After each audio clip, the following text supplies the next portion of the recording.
Okay, good afternoon, everyone. This is Jazz from the Communications Management Unit, and we are now live on YouTube and Facebook for our DOH Media Forum for January 3, 2022. Once again, good afternoon, everyone. And we have, for this afternoon, for our Media Forum, our Undersecretary for Public Health Services team and the official DOH spokesperson, Yusek Maria Rosario Singber Heret. Yusek, for your opening message po and presentation of the updates. Yes, magandang hapon po sa inyong lahat. Welcome to our Beat COVID-19 Media Forum of the Department of Health. Gusto ko muna ho kayong batiin lahat ng Happy New Year to all of our media partners and of course to all of those listening in to our media forum. I just like to recognize our experts who are in the call with us. We have Dr. Edsel Salvania, the member of our Technical Advisory Group of Experts. We also have Dr. Eva Maria Cutionco de la Paz from the National Institutes of Health and a member also of the Task Force on COVID-19 Variants. And we will also have Dr. Cynthia Saloma with us, who is the head of our Philippine Genome Center. All of them will be helping us later on to answer questions from our media partners. In the last weeks of December 2021, while safely enjoying the holiday season with our family and friends, the Department of Health continuously worked with our local government units all over the country to ensure the enforcement of the minimum public health standards and protocols. Amidst the presence of this Omicron variant, there is no need to panic as the Department of Health continues to strictly monitor the new variant of concern. Everyone is reminded to strictly follow the minimum health protocols such as wearing of your mask, proper hygiene, proper ventilation, and physical distancing. As we start the year, the fight continues against COVID-19 and everyone is reminded to practice safe and healthy habits as a way to protect ourselves, our families, our friends, and our communities. We motivate everyone to get vaccinated as vaccination remains to be our first line of defense against the virus. Global data shows that vaccines are indeed effective as prevention from severe infections, hospitalizations, and deaths. Before we proceed with the COVID-19 situationer, allow me to provide some updates first on DOH's Iwas Paputok campaign and other updates. Next slide. So there were 14 additional cases of fireworks-related injury that were reported by our Sentinel hospitals. As of 6 a.m. of January 3, 2022, a total of 167 fireworks-related injuries were reported. This report was a bit higher compared to 2020, which only reported 120 cases, but 59% lower than the 5-year average of 403 cases during the same time period. We would like to thank our partner local government units, our centers for health development, and hospitals in successfully managing and implementing our Iwas Paputok campaign for this year 2021. We have heard about Flurona or Delmicron in the news. We know that Flurona is an infection of both the influenza virus and SARS-CoV-2 in one individual, and Delmicron is not a new variant but refers to the phenomenon of increasing COVID-19 cases in an area brought about by both the Delta and the Omicron variant. In line with that, we will foresee more mutations of the COVID-19 virus or any other virus for that matter, as long as transmission is enabled. There are at least 3 instances when this is propagated. First, when transmission is enabled by people. Previous slide, please. When transmission is enabled by people, unvaccinated plus those not wearing their mask plus speaking loudly while eating, this causes the most transmission. It also can be unvaccinated plus those masked. It also can be vaccinated but not wearing a mask. Also, vaccinated plus masked. This is the list of those that can be able to have this transmission. The second would be when transmission is enabled by the setting, like in areas with poor air ventilation or airflow and areas with crowding. And these are the 3 C's. And the third, when virus stays longer in a person before it is cleared, like in immunocompromised individuals who are unable to clear the virus because they are unable to take their medications. So these are the three instances where we can have more transmission and therefore more mutation of this virus. Next slide, please. Let us now proceed with the COVID-19 situationer. As of January 2, next slide please, our epidemic curve shows that the average daily cases have declined since September. However, the current average daily cases have increased significantly by 570% this week, which is 7 times higher than in previous weeks. Next slide. Looking at the epidemic curves of our major island groups, the island groups are starting to show sign of increase in cases. Moreover, the National Capital Region, which is the blue line, shows a sharp uptick in cases in the recent weeks. Next line, please. Nationally, we are now at high-risk case classification from low-risk case class in the previous week, showing a positive 2-week growth rate at 222% and a moderate risk average daily attack rate at 1.07 cases for every 100,000 individuals. Cases in the recent 1 week also shows a positive increase. The national health system's capacity is at low risk with total bed utilization at 18% and ICU utilization at 22%. Likewise, the National Capital Region is at high-risk case classification, showing a high-risk 1-week growth rate and 2-week growth rate and moderate risk average daily attack rate of 5.42 cases per 100,000 population. The health system's capacity in the region remains to be under 50% utilization. 5 other regions, regions 4A, 3, 9, 11, and 10, also shows a positive 1-week growth rate and 2-week growth rate. These regions are low to moderate risk case classification. The rest of the region show positive increase in cases only in the recent 1 week. Healthcare utilization rates in all regions remain to be at low risk. An increase in the number of individuals testing positive as well as positivity rate were seen across all regions. The largest increase was for the National Capital Region, where numbers jumped from 932 to 13,756 for the recent week. And Region 4A with 2,792 individuals testing positive in the recent week from just 290 from the previous week. Based on the patient's address, all regions except the National Capital Region showed a decline in the number of samples tested in the recent week compared to the previous week. The largest decline was for Region 7, where from 11,625 samples tested, dropped to 9,122. Testing in NCR increased from 65,143 to 72,673 samples. Next slide. As of January 1, the national healthcare utilization remains to be at low risk at 18%. This is 2% higher than the reported utilization rate last December 25 or 1 week prior. This was at 16%. In the recent week, admissions increased by 9%, while allocated beds decreased by 2% or 883 beds. In the National Capital Region, while total bed utilization remains to be at low risk at 24%, admissions are seen to be increasing in the recent week.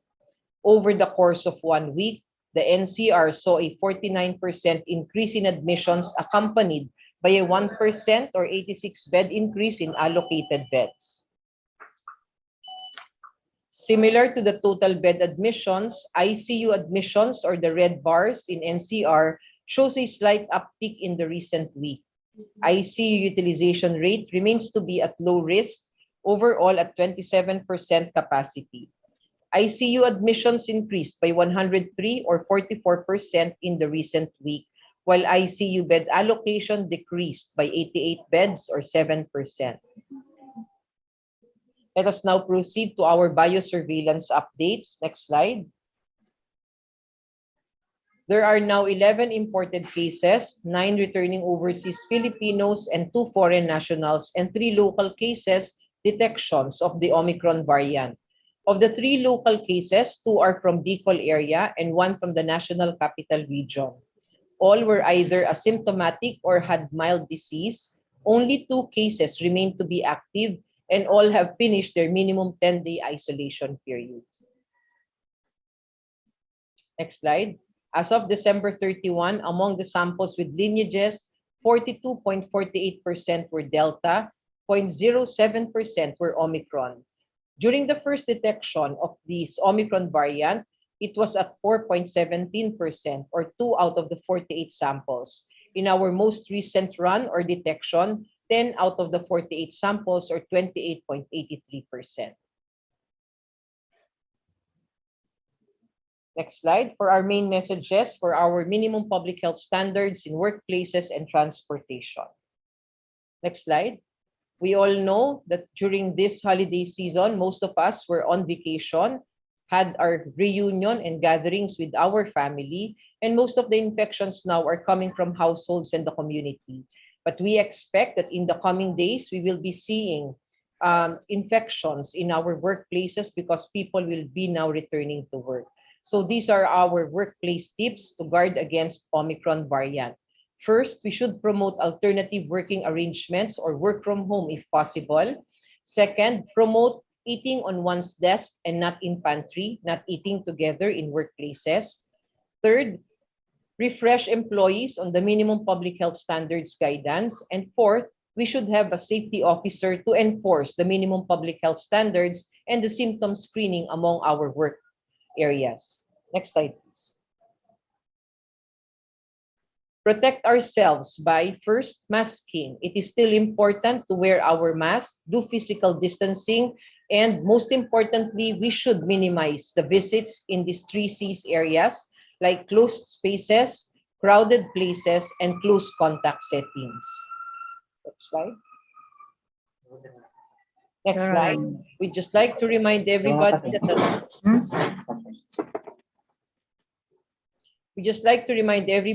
vaccines work.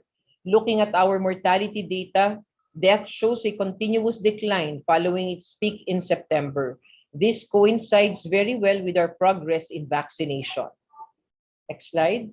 And indeed, our data continuously show that majority of those in the ICU or needing breathing assistance or are unvaccinated or partially vaccinated based on our data from our hospitals here in the country.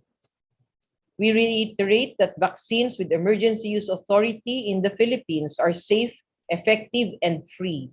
Please get vaccinated ASAP, especially if you are part of the 1.5 million senior citizens still needing vaccination. So what are our reminders to our citizens? Take action at the very first sign of mild symptoms, as this may still be a cause for transmission. More transmission, more mutation. Let us all do the right test at the right time and isolate proactively. We like to remind all of our citizens that if you experience symptoms, please isolate at once and have yourselves tested. There are many testing centers in the country, and the Department of Health is ready to provide testing kits to the health facilities. Through the Philippine Health Insurance Corporation and numerous local government units, free testing has been made available. Remember that it is better to test and be sure. Remember that rapid antigen tests should be used only for symptomatic COVID-19 patients, close contacts, and those with history of exposure, in outbreaks and in areas without access to RT-PCR confirmatory testing. Our gold standard is still RT-PCR test. Lastly, siguraduhin nating tamang impormasyon at ating sinusundan at pinapamahagi sa ating mga kamag-anak, sa ating mga kapitbahay para po tayo ay maging ligtas, no, laban sa COVID-19. So thank you very much. Over to you, Jazz. Thank you so much, Yusek, for the comprehensive presentation for today's media forum. Before we go to the question and answer portion, we would like to acknowledge our health experts from TAG, from the Technical Advisory Group. We have Dr. Edsel Salvania, and from the technical group on variants, COVID-19 variants, we have Doc Cynthia Saloma and Doc Eva Cotionco de la Paz. Now we will proceed, Yusek, for the first question. coming from Caroline Bongkin. The first question, Yusek, is may we get an update on the status of the two ROF from the US in Barangay San Isidro, Parañaque who went home from the airport? Bert said they tested negative. Can DOH confirm this? And if yes, may katotohanan po ba ang info na biglang nag-spike ang cases sa barangay na ito? Yes, Caroline, so unang-una, the two ROFs have tested negative. Pangalawa, we are confirming the report na merong pagtaas ng kaso sa barangay na ito. Pero kailangan maintindihan nung spike na yan, dahil marami naman pong factors that we can attribute to this increase in the number of cases. Marami po tayo mga random interactions, marami pa rin pong factor na pwedeng makapag-lead dito sa pagtaas ng kaso. Pinapaalalahanan lang po natin ang ating mga local governments as well as our citizens na maging vigilant po tayo sa mga lalong-lalo na sa pagkakataong ito, itong ating sitwasyon ngayon. At lalong-lalo na po dun sa mga umuwi nating mga kababayan na sana po maipatupad nating maigi itong mga protocols natin, mabantayan natin at ma-monitor po natin sila ng maayos para mapigilan pa rin po natin ang pagdami ng kaso sa ating lugar. Thank you so much, Yusek. For the second question, from Caroline Bongkin pa rin po, DOH Bicol reported that one of the local Omicron patients initially tested for Delta before the lab confirmed it was Omicron. Ano po ang nangyari? Caroline, itong kaso na ito, the patient tested positive for Delta variant last November 15, 2021. Another test was collected after 1 month and came back positive last December 16 as confirmed by the Bicol Medical Center. The patient tested negative already last December 28 and was already tagged as recovered. Gusto lang ho natin magpaalala sa lahat ng ating mga kababayan, lalong-lalo na yung mga umuuwi, please follow strictly our quarantine protocols and adhere to our minimum public health standards. Isipin po natin yung mga kababayan natin, kamag-anak natin, kapitbahay natin na uuwian kapag hindi po natin tinatapos ng maayos ang ating quarantine protocols, ang quarantine period, at maaari po tayo makapanghawa sa iba. Thank you so much, Yusek. For the next question po, this is from Aiko Miguel from UNTV. Ano po ang sitwasyon ng close contacts of the lady in Poblacion who skipped quarantine? How's her condition too? And also, similar question po from Sheila Crisostomo. Ano po ang resulta ng sequencing ng quarantine skipper? Ilan ang identified close contact and ilan na rin po ang na-swab test? Yes, as of December 30 at 10 p.m., the Bureau of Quarantine portal revealed the patient's positive result. The said patient now is asymptomatic and is currently undergoing her isolation. Para dun sa mga close contacts, 4 po dun sa 15 identified close contacts have tested positive and are currently undergoing isolation in the respective homes. The close contacts are strictly following the measures needed to further stop virus transmission, and they are being closely monitored by our local government units. So again, pinapaalalahanan po natin lahat po na magkakaroon ng simptomas. Kung sakasakaling kayo po ay nakasalamuha ng individual na ito, kayo po ay mag-monitor ng inyong sarili. As soon as you feel na meron po kayong simptomas, isolate at once and call your local government units. Meron po tayong mga telemedicine hotlines, meron po tayong mga hotlines ng ating local government kung saan maari po nating tawagan.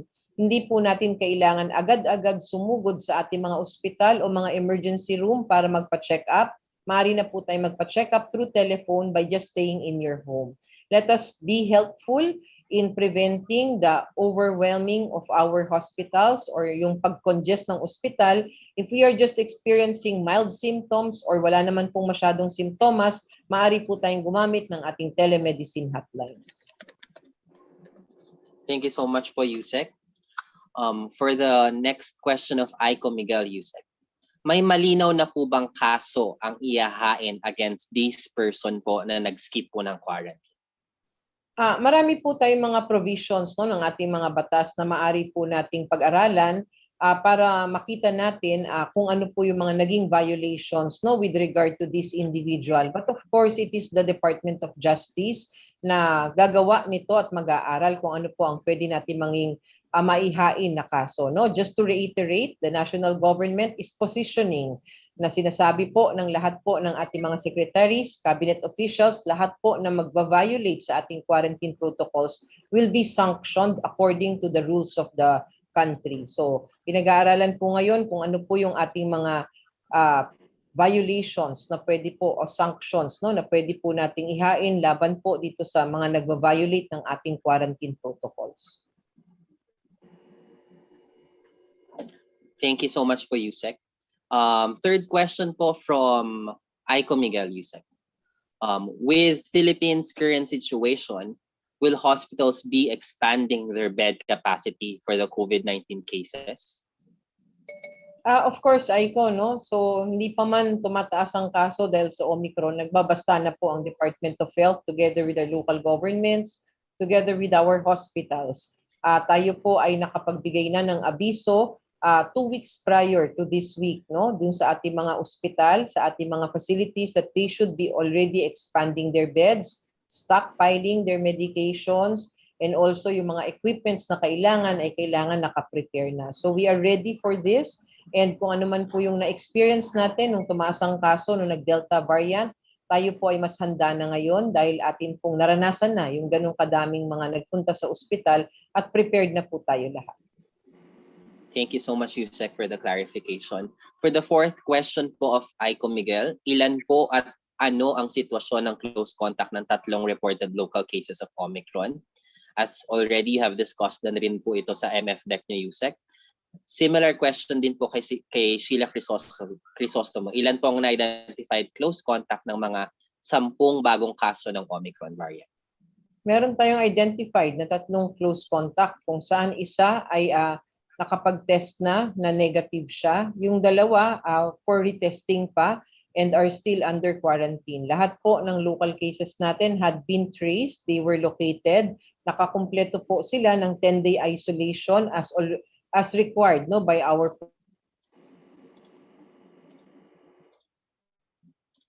sequence results. Gusto lang ho natin magpaalala uli na if you had been exposed to a suspect or confirmed COVID-19 case, kailangan nyo po agad-agad na mag-quarantine ng 7 araw kung kayo po ay bakunado at 14 na araw naman kung hindi po kayo bakunado. If you isolate or quarantine yourselves early, mas mapuputol po natin ang transmisyon ng sakit na ito sa ating komunidad. Thank you so much po, Yusek. For the question of Giselle Ricafort, Israel recently detected the first case of florona, a combined infection of COVID and influenza. As per reports, it is said to be a major breakdown of one's immunity.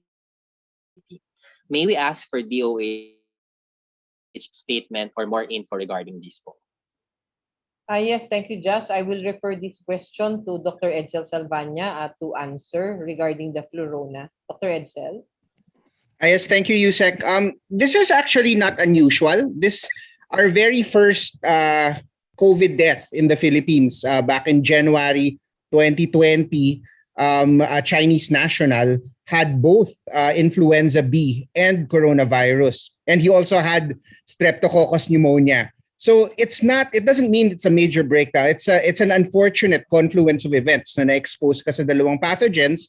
And of course, may kinalaman doon if you have comorbid conditions, kung may diabetes ka, kung meron kang hypertension. But it's not unusual to see co-infection in these cases. And that is why we advise everyone, especially those who are vulnerable, to get your influenza shot, your COVID vaccine, and your pneumonia vaccine para protektado po tayo dahil mas mataas talaga yung chance na mamatay tayo pag nagpatong-patong itong mga virus at bacteria na ito.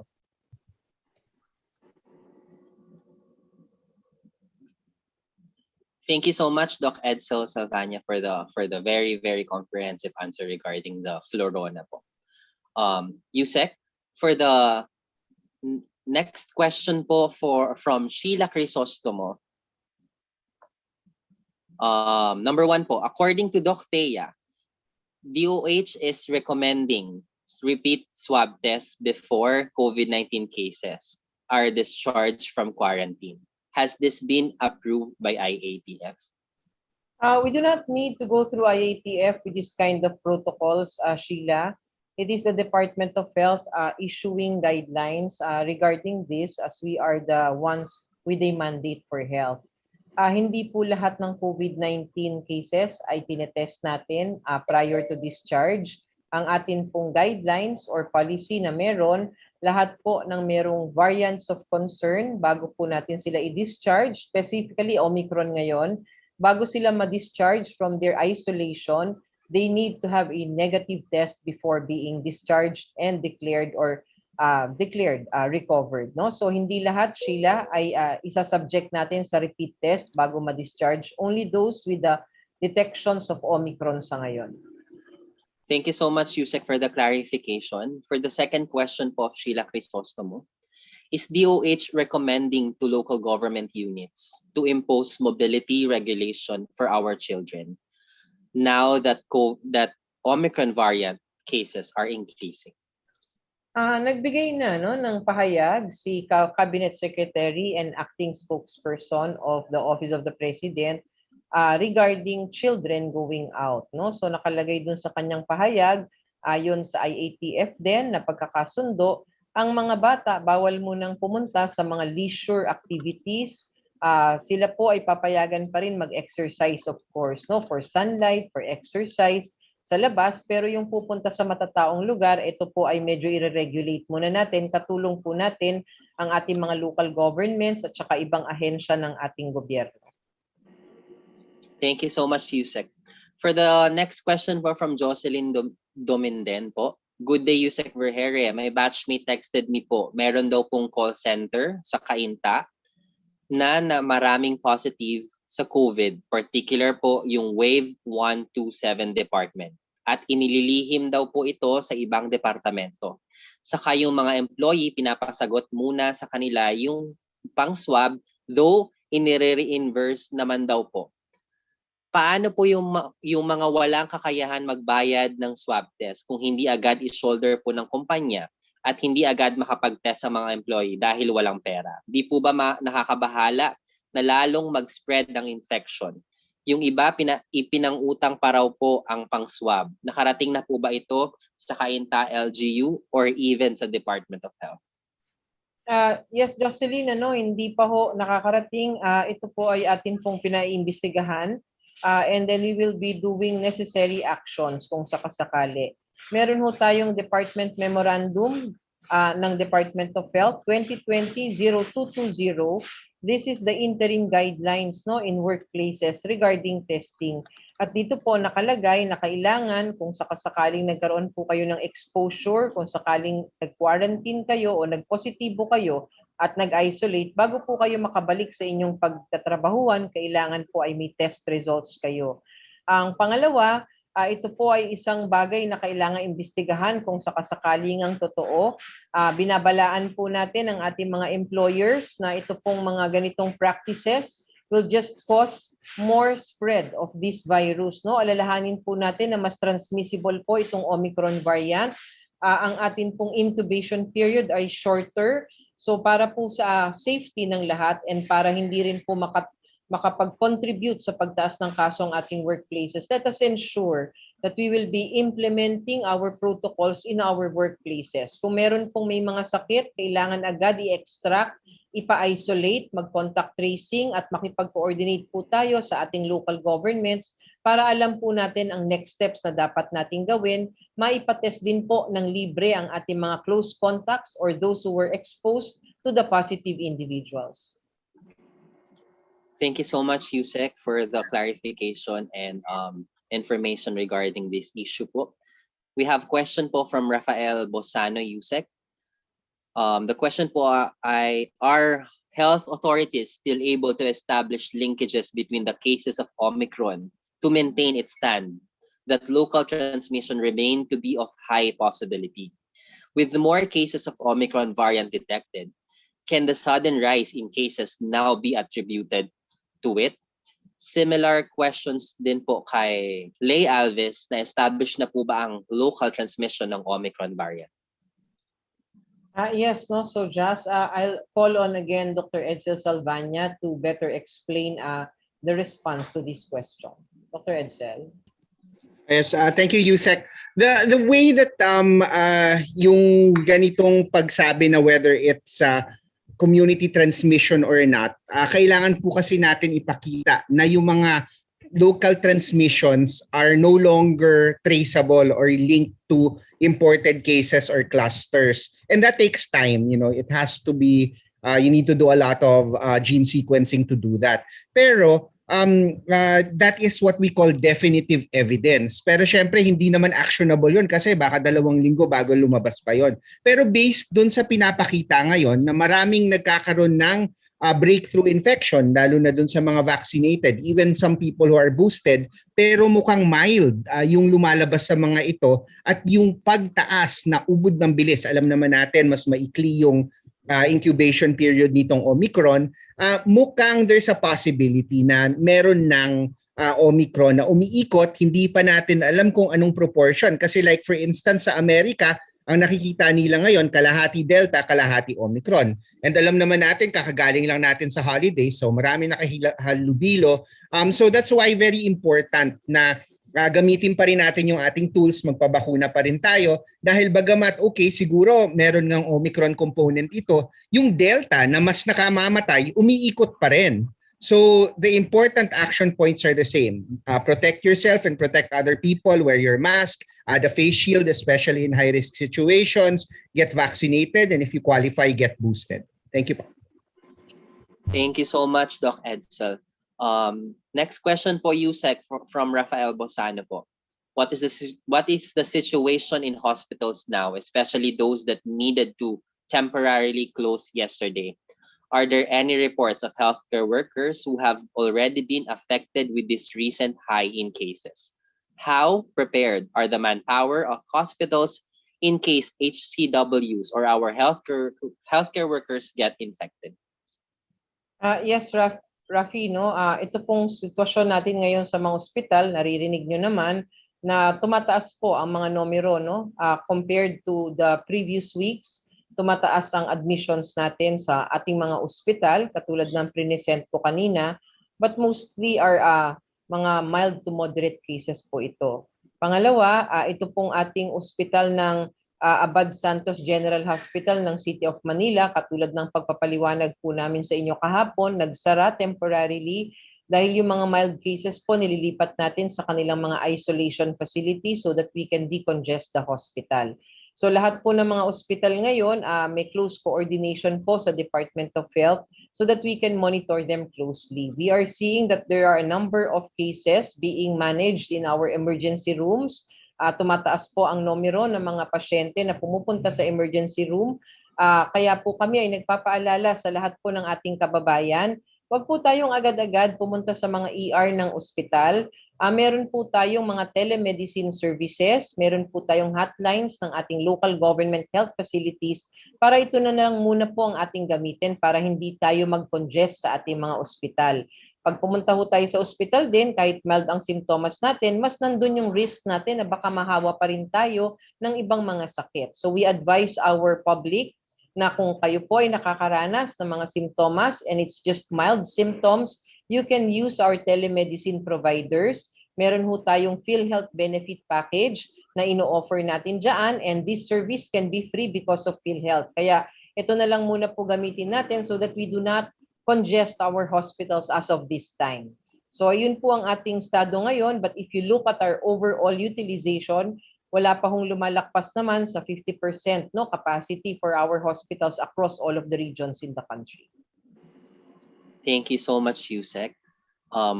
For the question po from Greg Gregorio, first question po is, do we expect an increase in the number of individuals getting booster shots due to the detection of local Omicron cases? Greg, mula naman nung inoffer yung booster shots no sa public, especially when we tried to shorten no the interval between the second dose and the booster shot, unti-unti naman tumaas na ang nagpapa-booster. So sa ngayon po, ini-encourage natin ang ating mga kababayan na magpabakuna na po tayo kung hindi pa tayo bakunado. Pinaka-importante po yan sa atin. At kung kayo po ay naka-second dose na, at nakalakpas na ang 3 buwan, magpa-booster na rin po tayo. Nakakapagbigay din naman po ng karagdagang proteksyon itong booster shots na ito. Thank you po, Yusek. For the second question of Greg Gregorio po, how can you tell if it's a common cold or it's Omicron na? Kailan ba dapat magpa-test? Baka kasi seasonal flu lang dahil sa malamig na panahon ni Yusek. Well, Greg, ako doktor ako, no? So walang exact, no, na listahan ng simptomas kung ito ay flu, kung ito ay COVID-19. Kung mapapansin niyo, ang COVID-19 may mga iba-iba siyang simptomas na presentation sa bawat tao. Yung iba magkakalagnat, yung iba magkakaroon ng sipon, yung iba naman may ubo, yung iba makati ang lalamunan, yung iba nagkakaroon ng loose bowel movement, yung iba nawawalan ng pangamoy at saka panglasa. Dito sa flu naman, masakit ang kasakasuan na makikita rin natin sa COVID-19. Naglalagnat paminsan, makikita rin sa COVID-19. Nagsisipon, makikita rin sa COVID-19. So ang amin pong advice sa ating mga kababayan na nakakaranas ng kahit na anong simptomas related to COVID-19, huwag po tayong magdadalawang isip na baka flu lang ito, baka trangkaso. Immediately isolate yourself and have yourself tested para po tayo ay sigurado. Maraming salamat po, Yusek. Balikan lang po natin ang question po from Lay Alvis po regarding the Omicron cases, Yusek. Do we have updates po on the contact tracing of the detected cases ng Omicron?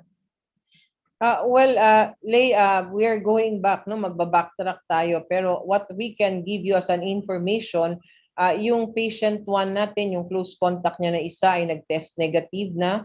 Patient 2, yung 7 co-passengers all tested negative. Patient 3, 30 co-passengers all tested negative. Among patients 4, 24 co-passengers, 3 ang nag-positive, 15 ang nag-test negative, while the other 6 are still being verified. Details on the contact tracing of the other infected patients are still being verified. But just to ensure to everybody, all local cases were all located and traced and completed their minimum 10-day isolation period and had been tagged as recovered prior to the release of the genome results. Also, yun pong mga imported cases natin, atin pong sinisiguro sa ating mga kababayan na lahat po ay dumaan sa tamang proseso at protocol dito po sa ating borders, and they were able to be tested positive nung nag-5th day na po sila ng kanilang quarantine at sila po ay nag-positive. Gusto ko lang hong ipaalala sa lahat, just a gentle reminder, kung kayo po ay na-expose, alam nyong na-expose, kung kayo po ay nagkakaroon ng simptomas, please get yourself tested. At lagi nyong iisipin, dapat tama po yung test nyo and tama po ang timing ng inyong pagtetest para po mas maging accurate ang atin pong mga resulta at mag-guide po tayo na maayos kung ano ang kailangan nating gawin. At kung kayo naman po ay makukumpirmang positibo, please isolate yourself. Protect our family, protect our community from this virus, from further spreading by isolating immediately para po maputol natin ang transmission sa ating komunidad. Thank you so much, Yusek. For the last question po regarding the submission yesterday po from Lay Alvis po, Yusek. Tumaas ba ang bilang ng ROF na nagpositibo?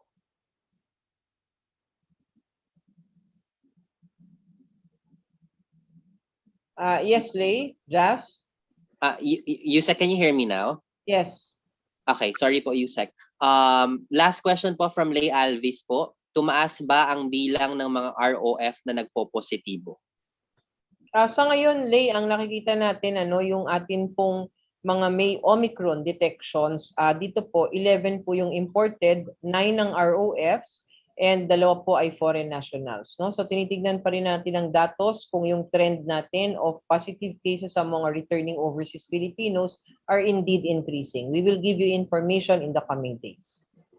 Thank you so much po, Yusek. And I think that's all the questions from the yesterday's submission po. We will now go directly to the questions po that has been submitted sa ating pong Zoom chat box po. First question po, Yusek, coming po from Robert Jacob Lazaro. And the question po is, what drove this surge spike in cases, and is Omicron one of this? As Sec Duque has said before that, there's more likely a local transmission of Omicron going around already? Well, unang-una, no, yung cause ng pagtaas ng kaso, halo-halo po itong factors na ito. If ever, no, kung sakasakali nga, dahil nakikita po natin, although wala tayong definitive, no, katulad ng sabi ni Dr. Edsel kanina, we need to be very definite, no, to confirm na talagang Omicron ay naandyan sa komunidad. Kailangan natin yung whole genome sequencing natin. Pero based on observation sa ngayon, ang assumption natin na andyan na siya sa community because we have seen the sudden increase in the number of cases. Doon po sa ibang bansa, according to our experts, ang pagtaas ng kaso, no, nagdo-double ang numero ng mga kaso every 2 days, yung doubling time niya. Dito po sa Pilipinas, nakikita na po natin yung trend na ganyan. Kaya ang ating assumption ay nakarating na po sa ating komunidad ang Omicron. Now for us to declare or to be able to determine if there is local transmission, kailangan pa rin po natin ng definitive, no, or confirmatory test from the whole genome sequencing or the Philippine Genome Center so that we'll be able to really say na talagang Omicron yung mga kaso. So yung assumption lang po natin na sa community na po natin itong Omicron, and what drove, no, itong pagtaas ng kaso would be the, of course, alam po natin na tumaas ang mobility, ang atin pong compliance to health protocols ay medyo bumaba, lalong-lalo na nung nag-umpisa na po itong ating holiday rush. Nakita po natin yung mga gatherings, reunions, nakita po natin ang pagdagsa ng tao sa mga shopping malls. So this has drove the increase in the number of cases. Plus kung sakasakali ngang yung assumption natin ay totoo na may Omicron na, mas bumilis po ang transmission ng kaso dahil dito. Thank you so much, Yusek, for the clarification and explanation regarding the rising cases currently po sa atin. For the next question po, this is from Giselle Ricafort, Yusek. Meron pa raw pong isang quarantine violator. Sec Puyat said that the traveler never checked in a hotel and headed straight to her condominium, where she even managed to avail of a home massage service. So far, ilan na po ang mga ganitong report na nakakarating sa Department of Health? Actually, wala kaming report na nakukuha, no? Alam po natin lahat that these things na ginagawa ng mga violators ay under the table siguro, no? Kaya nakakalusot sila, meron po silang mga kausap na tao. Department of Health has never received any report like this. We receive anecdotal reports and we immediately report this to the proper authorities para maimbestigahan. So we just like to reiterate, no, na kailangan po lahat tayo sama-sama dito. Please do not violate your quarantine period or protocols na pinapatupad natin dahil ito po ay isang safeguard para sa ating buong bansa, para po sa ating mga kababayan, para po sa inyong kamag-anak na hindi na po tumaas pa ang kaso, hindi natin mahawaan ng sakit ang ibang mga tao. So let us try to comply with the protocols that we have. Different government agencies right now are activated, mobilized, at lahat po tayo ini-intensify ang efforts natin for us to stop this kind of practice. So we warn all of these establishments, lahat po ng ating mga kasama o yung pong mga nagpapatupad ng ating border control na sana po lahat tayo magkaisa na ipatupad ang tamang quarantine protocols para po hindi po tayo mas magkaroon ng mataas na kaso in the coming days. Thank you so much, Yusek, and thank you for reminding our public regarding the adherence to our border control and regulations for quarantine protocols.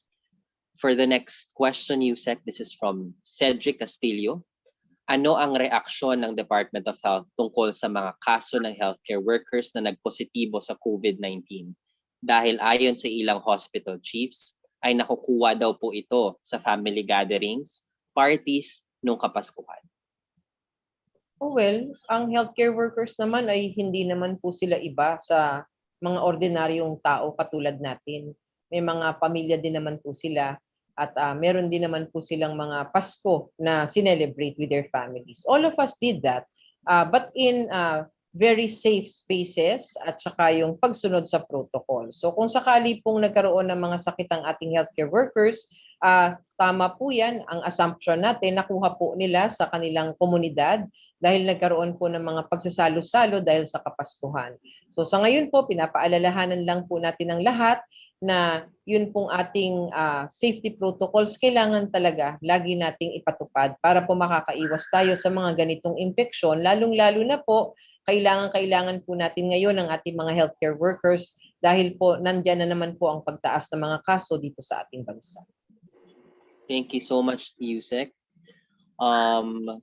This question naman po is coming from Rafael Bosano and from Vivian Gula.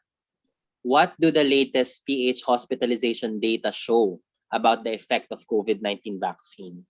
How many of those hospitalized are unvaccinated? And how many can be considered breakthrough infections? Maybe, Yusek, you can reiterate po yung data as presented kanina. Thank you, no? So Rafi and Vivian, ang atin pong mga na-hospital ngayon, mostly po yun pong may severe infections or unvaccinated. Based on the data that we have right now, we did a small study on among our hospitals kung saan nakita natin 85% po that are admitted and will require oxygen o yun pong breathing assistance ay hindi po sila bakunado or partially vaccinated lang sila. 93% of those who died of COVID-19 in our hospitals were unvaccinated or partially vaccinated.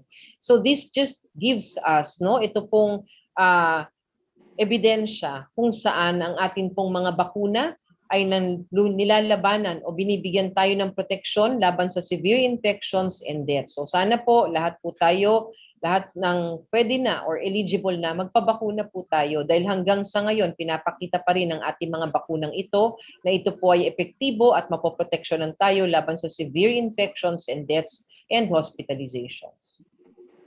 Thank you so much po, Yusek, for the reminder on the hospitalization and the comparison of the vaccination. Yusek, from Caroline Bongkin po, the question po is for the experts in the Zoom, tama po ba na Omicron is less severe because it avoids attacking lungs? May difference po ba ang symptoms ng Omicron sa ibang variant? Yes, maybe we can have Dr. Edsel to answer this.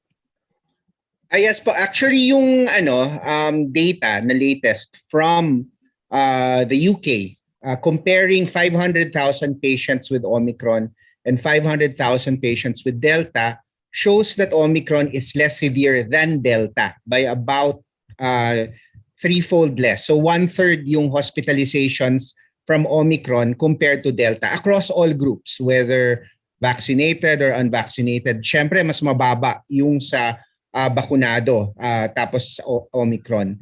So, yung symptoms kasi hindi pa clear kung merong unique symptoms, although sinasabi nga ng iba, wala masyadong nawawalan ng panlasa or pangamoy, but it's very difficult. Hindi pa conclusive yon. But we also know that Omicron, about 40% of them will be asymptomatic. So kaya mahirap rin maprotektahan ng sarili kasi maraming ang umiikot na wala namang sintomas at nakakahawa ng Omicron.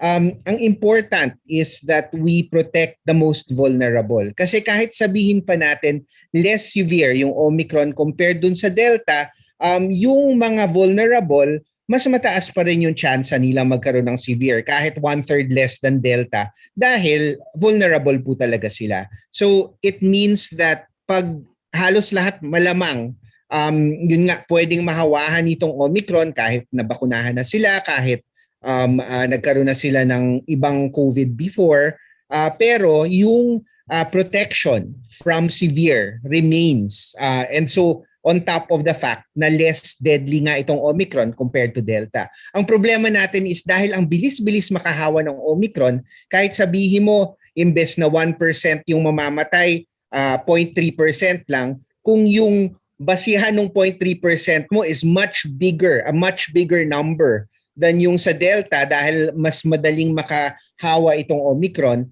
then pwedeng mas marami pa rin yung pwedeng mamatay pag sobrang dami talaga yung mahawa. So very, very important that we do not be complacent Even though may indications na mukhang upper airway lang itong Omicron, hindi siya masyadong nagdudulot ng pinsala sa baga, pero meron pa ring magkakaroon ng severe, meron pa ring mamamatay. So kinakailangan pa rin mag-ingat at tuloy-tuloy po natin yung pagbabakuna natin. Thank you so much, Doc Edsel, for the reminder po. Another question po may be related to that po. Gaano po katagal ang incubation period ng Omicron variant po? Doc Edsel? Yeah, so yung indications, ang incubation period kasi is defined as the time na mahawa ka until magkaroon ka ng symptoms. Sinabi nga natin 40% of people are asymptomatic. So mahirap sabihin yon, although ang mas important na question siguro is how fast do you become contagious? So yung incubation period from time, assuming magkakaroon ka ng symptoms, usually kasi sa other variants, it's 5 days. Sa Omicron, baka as early as 3 days meron na. Pero even earlier than that, pwede ka nang nakakahawa. Katulad nung Delta, yung Delta meron nga mga tao, 30 hours after exposure, nakakahawa na sila ng ibang tao. And the Omicron is very similar. Ang kanyang viral loads ay napakataas compared dun sa original COVID variants. So what we know about Omicron is that yes, less less deadly in a way, pero yung kanyang pagkahawa is much more extreme, plus the fact na kaya niyang i-evade yung ating vaccines, mas marami talagang pwedeng mahawa. Ngunit yung mga nabakunahan, mas mababa pa rin ang risk for severe disease. Thank you so much, Doc Edsel, for the clarification and explanation po. Yusek, from Bonds Magsambol po. The question po ay, healthcare utilization remains to be at low risk across different regions. Is this somehow related to the Omicron causing mild symptoms compared to Delta, or the fact that more people are now vaccinated? Again, I refer this question to Dr. Edsel, no? Dr. Edsel, the importance of vaccines, please. Yeah, I think it's both. Unang-una, alam naman natin kung Delta yan, tapos nag-breakthrough infection ka, mas mababa pa rin yung risk na ma-hospital ka dahil gumagana po talaga ang ating mga bakuna, lalong-lalo na sa Delta and yung severe nga para sa Omicron. Omicron, as we mentioned, can have lower severity, but yun nga, we don't expect it to be the dominant variant at this time based on our current sequencing. Of course, may delay talaga yan. Hindi natin alam. Nahawa na ngayon. Pag test natin, baka 1 to 2 weeks, tataas na yan. But if we look at the US, na sobrang dami talagang nahawa, it took a while. Ngayon, parang 50-50 nga sila na Omicron and Delta. So meron pa rin yan. So we know that the reason why mababa yung hospitalization rates ngayon is because we were able to control in the past. Meron talagang inherent delay in hospitalization. So even though we are hopeful na it's because of the vaccination, mababa yung healthcare utilization, and maybe one component of it is Omicron, we can't say that for sure yet kasi it takes about 1 to 2 weeks for hospitalizations to catch up from the time na nahawa ang isang tao. So we're keeping our fingers crossed, but we're not going to be complacent kasi alam natin kahit mas less nga supposedly deadly itong Omicron, kaya pa rin niyang i-overwhelm yung healthcare system just with the sheer numbers. Thank you so much po, Doc Edsel, for the explanation. For our last question, Yusek from the Zoom chat that we can accommodate po for this media forum po. The question po is from Greg Gregorio. With the emergence of local Omicron cases, are there recommendations for the reimposition of mandatory use of face shield? Yes, no, Bonds. Yun pong face shield, pag tinignan po natin yung guidelines natin ng IATF, meron po tayong guidelines na nagsasabi na kapag ka alert level 1 to 3, hindi na po natin kailangan magsuot ng face shield. It's already voluntary, no? Alert level 4, pwede pong mag-require ang establishments or local governments ng imposition ng face shield.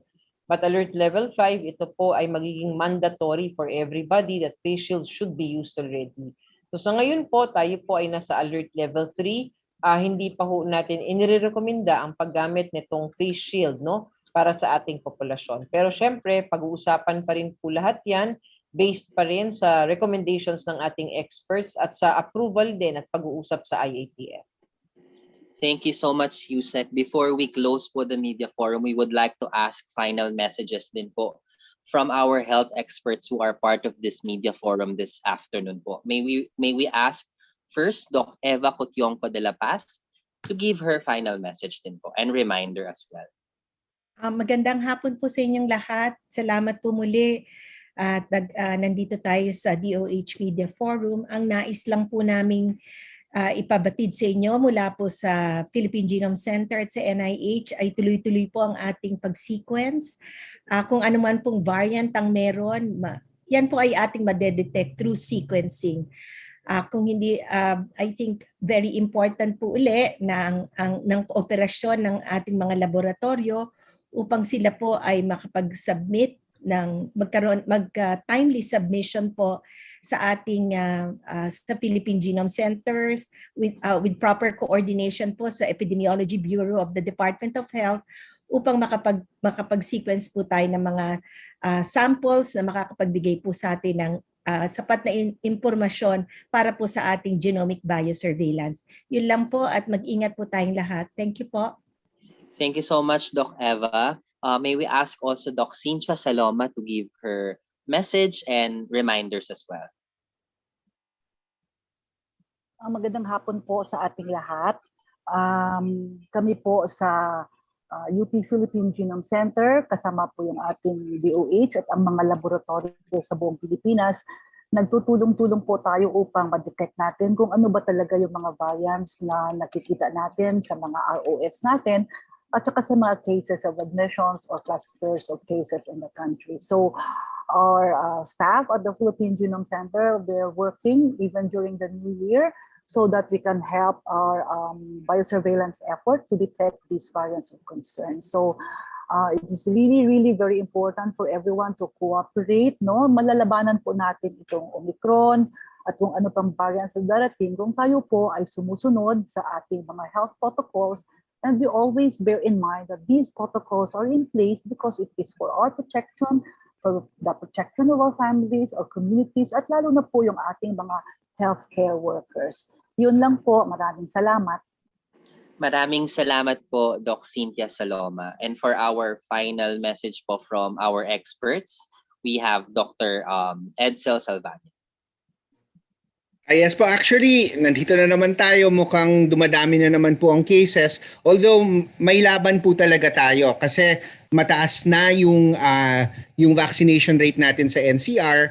And makikita naman natin na in general, most people are still following yung ating masking. Nagka-problema po talaga sila sa US at sa UK at sa Europa dahil hindi na po nila ginamit yung kanilang masks and sobrang nakakahawa talaga tong Omicron. So nagkahawahan talaga sila ng todo-todo even though mataas ang vaccination rate nila. So ngayon, ang tools po natin talaga for combating COVID-19 is not just the vaccine but includes using our masks, our face shields, our minimum public health standards in order to prevent transmission. So yung sa transmission side, kailangan po natin gamitin yung mga yon. And then for the prevention side naman in terms of severe disease, dyan po talaga pumapasok yung bakuna. Kasi alam po natin na protektahan po talaga tayo nung bakuna laban sa pagka-ospital at laban sa pagkamatay. So we use these, we use layers, and if everyone cooperates and we take care of each other, I think we will be okay po. Thank you so much, Doc Edsel. And to give us a closing remarks for today's media forum, I give you our Undersecretary of Health, Yusek Rosette Singh Verher. Yes, salamat, Jazz. Gusto muna natin magpasalamat sa ating pong mga experts na sinamahan tayo ngayon para magbigay linaw at magbigay ng mga sagot para sa ating media partners at sa ating mga kababayan. Thank you to Dr. Edsel Salvania from our TAG experts. Thank you to Dr. Eva Maria Cotionco de la Paz and Dr. Cynthia Saloma from our task force on COVID-19 variants. So Napaka-importante po ng kanilang role na ginagampanan mula po na nag-umpisa ang ating pandemya at ang DOH po ay taus-puso nagpapasalamat sa kanila pong guidance na binibigay at suporta para po sa ating gobyerno. Isang taon na naman po ang ating haharapin na may bagong pag-asa laban sa COVID-19.